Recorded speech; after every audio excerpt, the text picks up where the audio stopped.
Kuwa na geni nyingi sana, Mheshimiwa Rais, Waziri Mkuu, mawaziri mbalimbali, na tumekuwa na shughuli nyingi sana kwenye mkoa wetu wa Arusha.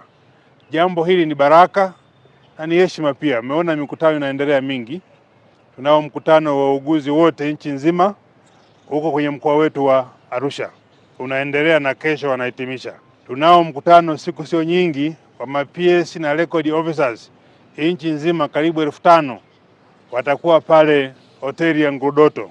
Pia hiyo ni heshima kubwa sana. Umeona maafkoni, tuna mkutano mwaka huu wa IPU, bunge la dunia litakuwa hapa Arusha, dunia nzima itakuwa hapa. Kwa hiyo Arusha ni kimbilio la mataifa mengi, ni kimbilio la mikoa yote, kwamba mikutano mizuri ifanyike wapi? Arusha. Kwetu sisi ni fursa kubwa kiuchumi, hata sisi ambao tuna viduka, tuna virestauranti, vimamantilie, tuna apartmenti, tuna hoteli, tuna guest house, ni nafasi ya kupata nini? Pesa. Kwa hiyo niwaombe sana ninyi watumishi, pamoja na kwamba tunafanya kazi za kumsaidia Mheshimiwa Rais na mkuu wa mkoa kwenye eneo hili na rasi, lakini bado ninyi wenyewe tunapokuwa na wageni hawa, fikirieni pia maisha baada ya utumishi. Unapokuwa Arusha, jione kwamba una bahati, upo kwenye mkoa sahihi, kwenye mazingira bora, na nafasi yako pia, pamoja na kazi zote za umma. Lakini kumbuka kwamba kuna maisha baada ya nini? Utumishi wa umma.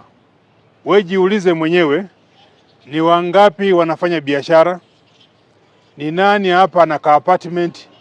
Ni nani hata na kagari kakukodisha hata wageni?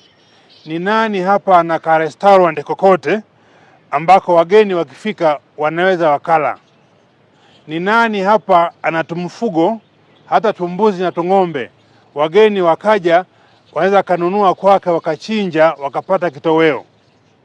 Ukiona vyote hivi wewe haupo, elewa kwamba kazi unayoifanya ya umma haikusaidii. Unapokuwa mwajiriwa wa kazi ya umma, pia kumbuka kidogo kile ambacho unakipata uwekeza. Au mnafikiri kila siku ni kuagiza tufanye hili fanye vile? Hata kwa kibanda ka chips unakuwa nako, weka mtu afanye kukusaidia, unatembea kwenda kukagua umadhubuti wa kale kibanda hao ka chips. Hata kuchoma mishikaki, kikubwa nini? Uwe na kipato mbadala ya kipato chako kikuu cha mshahara. Sio kila siku kupigana majungu tu ofisini. Yani yule Halima yule, au yule ICT yule, hayo majungu hayajengi, hayo majungu hayakusaidii chochote, hayo majungu hayakupi kipato, hayo majungu yanabaki kuwa ni hasara kwako, kwa sababu huwezi kumove forward kimaendeleo.